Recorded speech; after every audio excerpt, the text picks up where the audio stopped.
Hello guys, how's it going? My name is Dalren. Recently on stream, I decided to take a look at what Frost Death Knight's got because we got yet another big patch with a lot of changes. Blizzard keeps updating classes and the game is coming out in 2 months. There's a lot of people concerned that, oh, is everything going to be ready?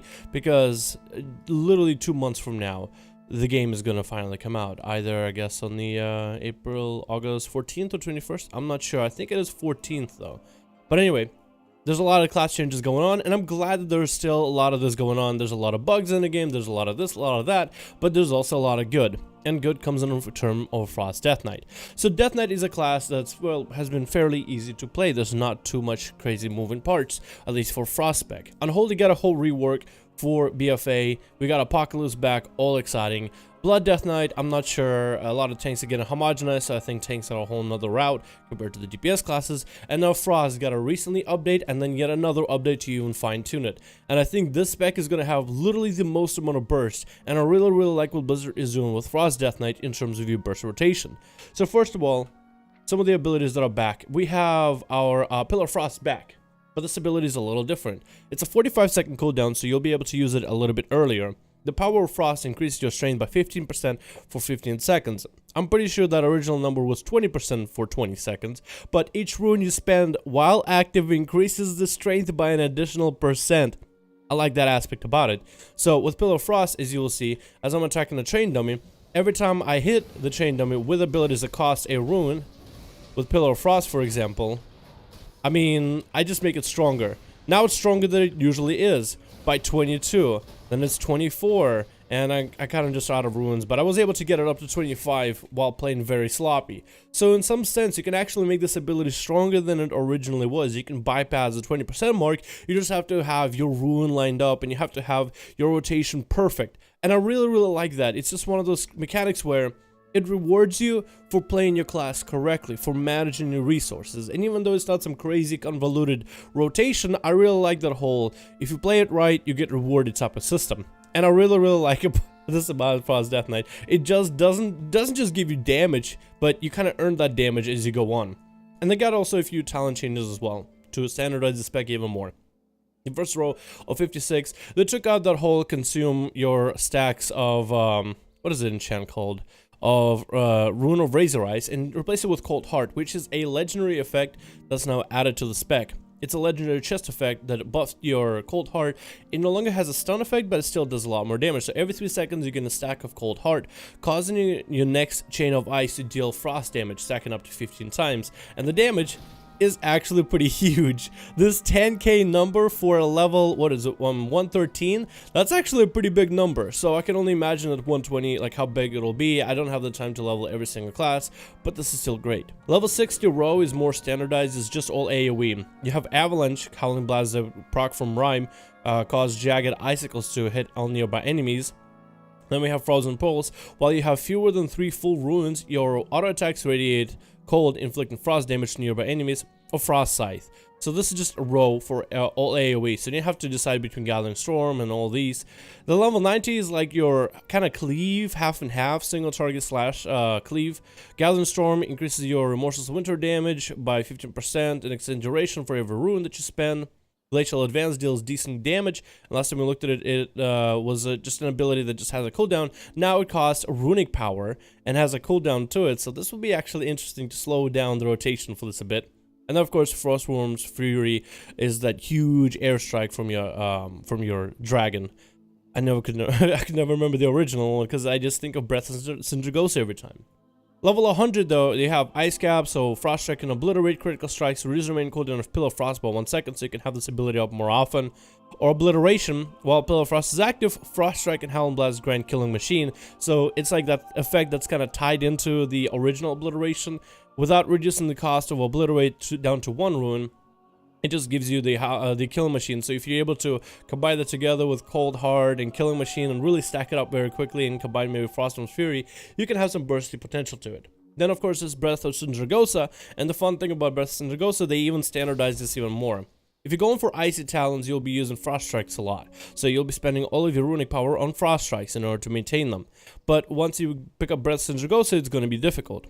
If you pick Breath of Zaragoza and Icy Talents, Breath of Zaragoza is now baked into that talent, so they're trying to make it a little more convenient for you to play Death Knight. And I really like this. So Blizzard are going through thick and thin in order to make the spec as best as possible, trying to standardize it a little bit more.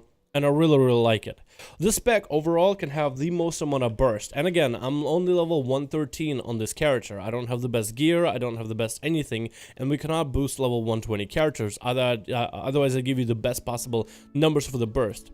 But I honestly feel that this spec has potential to be the burstiest spec in the game. The playstyle for it all will revolve around Pillar of Frost, maybe Empower Rune Weapon, although I'm not used to using this ability at all. Empower your Rune Weapon, granting haste and generate 1 rune, and 5 runes instantly. Generate 1 rune and 5 runic power instantly, and every 5 seconds for 20 seconds. What I think I'll do is I'll use Empower Rune Weapon, and then I'll go with Pillar of Frost, so I can combine these abilities together with haste and runic power and rune generation. And I'll go into Obliterate, into Frost Strikes, into Obliterate, into maybe procs for Howling Blast, into Obliterate. And then when I'm about 3 to 2 seconds on Pillar of Frost left, because of there's a little bit of lag on the servers, then I'll try to go for Frostworm's Fury, and then get a Chain of Ice to see just how bursty I can be. So this is kind of what I want to go just to showcase you guys the amazing burst of a Frost Death Knight, how it can be the most insane class in the game. I just need to watch out for my stacks here. Really watching out. 6, 5. Okay, I'm just gonna pop my cooldowns here, man. Bam. So what did we hit for? What did we hit for? Cold Heart hit for about 8k, so that was an increase of damage. We had our, where was it? Where was the Frost Breath? Frost Breath hit for 40k. This is like a Touch of Death ability. Obliterate's a smacking for a lot. Melee doing a lot of damage. I'm doing about 5.7 in burst. So this is absolutely insane. I absolutely love this about the spec, man. I really like it. I think what they're doing is making the playstyle a little bit more interesting. It's not, I don't think WoW will ever go back to very difficult playstyles in terms of a difficult rotation. It would be kind of cool if they were to go and make some specs just an absolute difficulty to play. You know, the hardest rotation that needs the best amount of gear and the most amount of practice. But this is kind of like a way to, while the class is pretty pruned with not a lot of abilities to play with, at least the combination of the abilities can kind of come in. You can create a little bit of this difficulty, and precision and timing can really be key for it. You know what I mean? I really like what they did for the burst. I wish a lot more classes had something like this with Pillar of Frost effect, where once you pop it, you get a good chunk of burst. But if you keep playing your rotation properly, you get to increase that burst more and more. Of course, there are some classes like that already exist. It's just I would love to see this kind of effect and style of play out of the game a little bit more. So what I'm going to try to go is again without the Empower Rune Weapon, just see how much damage it can really build up. Just trying to make sure I get Kill Machine procs back to back, and then get free rhymes. Another one. Let's build it back up. We're just gonna hit him with a ice. Yeah, I could even reach 5k burst on my own without having to use Frostworm's Fury, but that'll be just a nice way just to seal the icing on the cake. And there's still, Blizzard, please move the train dummies a little bit forward. I literally keep falling off. I honestly think Frost Death Knights might be one of the burstiest classes in the game come BFA. I mean, of course, numbers are gonna have to be adjusted and whatnot, but with all these abilities put together, if they were to just severely nerf the spec, I don't think it would work at all. And I really like the damage that you can put out. Of course, again, I'm lower level, I don't have the best gear, I'm not fully statted, but for the gear that I do have, I'm doing a fair amount of damage. And none of my Azeroth bonuses really are benefiting one spec or the other. So this, I feel like, just comes from the class, what the class can bring or what the class can do, and just probably some of the best combinations of talents whatsoever. And this might not even be the best build, but this is just a build that I came up with together in a real quick. You can play multiple different builds if you want to play cooldown reduction build. You can with Ice Cap. If you want to play more of an AoE build, you can probably combine some together. You can go play Breath of Zaragoza with Icy Talents and just maintain an insane amount of attack speed. Glacial Advance can probably be still a good talent to use in the future. Gathering Storm can be probably even more valuable because you can increase the damage of this and extend it while you have Pillar of Frost available. There's multiple ways to play the spec, and there's probably going to be multiple ways to find different combinations of abilities. But from what I found so far and the changes that Blizzard made, I'm actually very happy, and I'm looking forward to playing Frost Death Knight and Unholy Death Knight both now at this point in the future. Because I always felt Unholy had a more difficult playstyle, a more interesting playstyle. You know, there was a lot more things to do, a lot more things to manage, and it just ended up being more fun.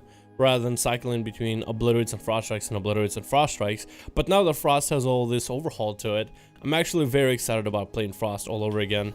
And I just want to go for the burst damage yet again on Train Dummy, just to see how much damage we can do. Let's get a Frost Strike in there.